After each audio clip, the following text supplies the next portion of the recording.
Hi everyone, ako nga pala si Janus na Techdad at today, pag-uusapan na natin yung full review ko ng Poco X4 Pro, also known as the Redmi Note 11 Pro 5G Global Version. Hindi, joke lang, hindi talaga siya also known as, pero yung specs kasi niya is almost the same or actually the same talaga lahat ng specs niya sa Redmi Note 11 Pro Global Version. So dito sa video na to, babahagi ko sa inyo yung mga nagustuhan ko at hindi ko naman gaano nagustuhan dito sa Poco X4 Pro. So, simulan muna natin sa quick unboxing para lang makita nyo kung ano yung kasama dito sa package. All of my friends say, girl, you better take care, cause that man is trouble, you best beware.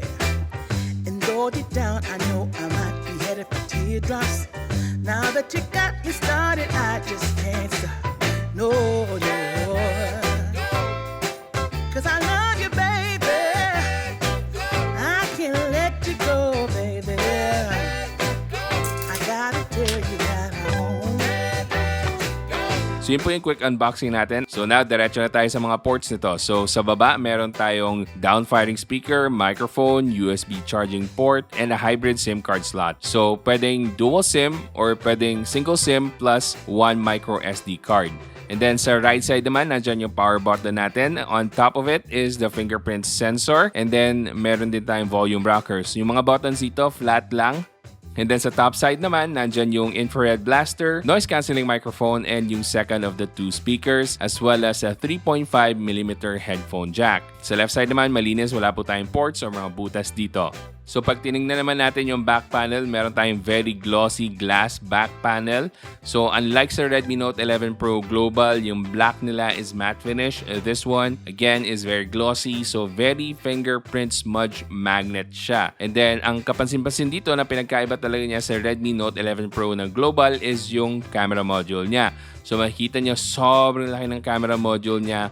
Pero yung bump niya sa camera ng 108 megapixel sensor is not as big as dun sa Redmi Note 11 Pro na Global. And then sa front side naman, meron tayong 6.67-inch AMOLED display. Tapos meron tayong very small punch hole sa gitna na 16 megapixel selfie camera.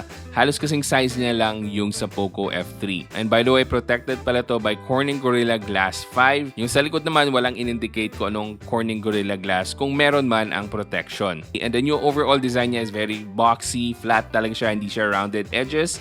So if nakagamit ka na ng iPhone before, you will feel right at home. And I'm not saying na parang iPhone siya, it's just that yung feel niya, yung hardware niya, and yung design niya is almost like an iPhone. So let's jump straight sa mga bagay na nagustuhan ko dito sa Poco X4 Pro.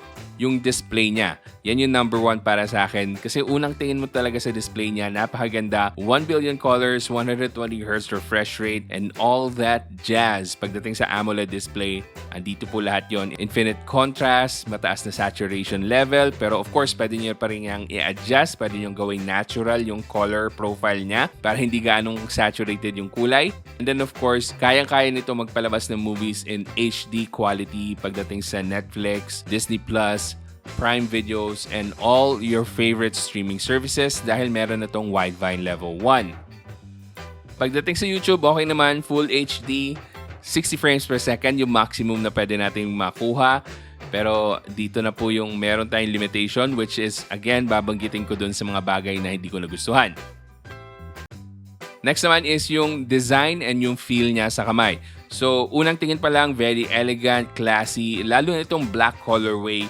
And then, pag hinawakan nyo na, premium yung dating. Maybe it's the glass back panel as well as yung hugis niya talaga na flatter compared sa rounded edges ng mga nakaraan na phones from last year. Pero seryoso guys, mafe-feel nyo agad na parang kakaiba tong phone na to as compared sa mga previous phones na nahawakan natin. And pwede mong gamitin to with one hand.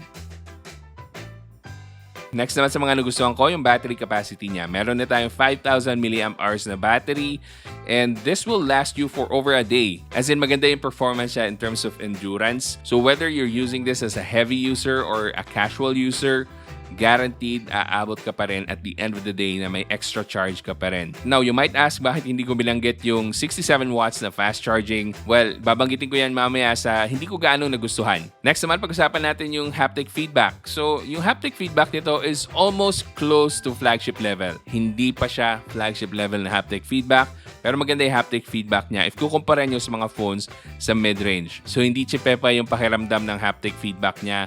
Solid na solid, so approve sa akin. And then of course, magitin na rin natin na at least meron tong headphone jack as well as a micro SD card slot. And then lastly, of course, meron na tong 5G. And hindi naman ako nagka-problema pagdating sa pagsagap ng 5G network dito sa area ko. Now guys, aware na aware ba kayo sa mga bagay na hindi ko nabanggit sa mga nagustuhan ko? Tulad na lang ng performance. So pag usapang performance, Snapdragon 695 ang chipset nito. Mas mahina yung chipset na yan as compared sa Poco X4 Pro. Hands down, kung overall performance ang usapan, panalo po yung Snapdragon 860. Pero kailangan nyo ilagay sa isip nyo guys na hindi ibig sabihin yan na pangit ang performance ng Snapdragon 695. Actually, it's the exact opposite. Napakaganda ng performance nito. Yun nga lang, meron tayong limitations in terms of the overall power na kaya nating makamit dito kasi medyo locked tayo sa around 300 plus thousand Antutu benchmark points up to the maximum na siguro 400,000 Antutu benchmark points pag sinuwerte. Pero if that's the case, bakit marami ang disappointed dito? Well, we can't really look at this phone as a standalone phone. Kasi kung gagawin nating standalone review to and ignore natin lahat ng existing Poco phones tulad ng Poco X3 Pro, aba syempre sasabihin ng lahat ng reviewers na napakaganda nga nitong phone na to, bilhin nyo na. Pero hindi tayo nakatira sa kuweba at alam kong alam na alam nyo na merong Poco X3 Pro, merong Poco X3 GT at lalong-lalo na Poco F3 na merong Snapdragon 870 na sobrang lakas para sa value na makukuha nyo yung phone na yun. So I'm pretty sure nagigets nyo na kung bakit isa to sa mga bagay na hindi ko gaanong nagustuhan sa Poco X4 Pro. Again, lilinawin ko guys, maganda ang performance ng Snapdragon 695 dito sa Poco X4 Pro. Lalong-lalo na sa games. Good yung thermals niya. Na-try ko siya sa Genshin Impact, Call of Duty Mobile, Mobile Legends, Wild Rift, and ang dami pang games na tinry ko dito. And okay na okay ako sa thermals niya. It gets warm up to 42 degrees Celsius, but that's about it. Now, moving on naman, related pa rin sa chipset, yung camera. So, yung camera nito is decent sa broad daylight, but also dahil nga sa chipset, meron tayong limitation in terms of video recording. So, sa video recording, ang maaasahan nyo lang is up to 1080p 30 frames per second. So, wala po tayong option for 1080p 60 frames per second or kahit 4K 30 frames per second. Talagang nakakadismaya kasi yung Poco X3 Pro, kayang-kaya mag-record at 4K 30 frames per second. And then gaya ng sinabi ko sa review ko na Redmi Note 11 Pro 5G global version, the same lang din yung performance ng ultra-wide at ng macro lens dito sa Poco X4 Pro. Ang pinakahuli sa mga hindi ko nagustuhan is yung charging niya. So, sabi kasi dito 67 watts na yung fast charging niya. Pero ang problema, ibang-iba yung fast charging niya as compared sa Poco X3 GT. So sa Poco X3 GT, meron na rin tayo 67 watts na fast charging. Under 40 minutes, tapos na ako mag-charge. Dito malapit na mag 1 hour, nasa 50 plus minutes, hindi pa rin tapos mag-charge. So medyo mas mabagal yung 67 watts charging niya. So I don't know kung ano nangyari doon. But hopefully magkaroon ng fix kasi hindi siya yung typical na 67 watts na fast charging na ini-expect talaga natin. Then lastly, medyo hati ako dito, no, yung presyo. So yung presyo niya, admittedly, mas tumaas compared sa Poco X3 Pro. And I would understand dahil nga meron ito yung AMOLED, meron ng 5G, but still, yung chipset niya is quite far off from the performance ng Snapdragon 860. But maybe it's because of the world shortage sa chipsets and maybe it's the cost of the materials sa paggawa nito.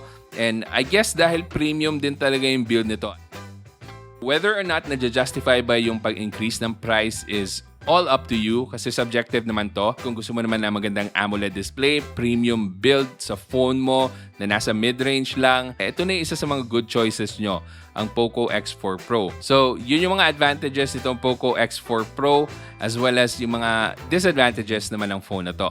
So, at the end of the day, ang gusto ko lang itanong sa inyo guys, bibili ba kayo ng Poco X4 Pro? At kung oo or hindi, bakit? Let me know in the comment section kasi I wanna read all of your opinion. Na kung gusto mo naman manood pa ng more videos dito sa channel ko, ilalagay ko po yung mga links ng recommended videos ko dito sa display nyo. So hanggang sa susunod, ako nga pala ulit si Janus ng Pinoy Techdad. Kita-kita ulit tayo. All of my friends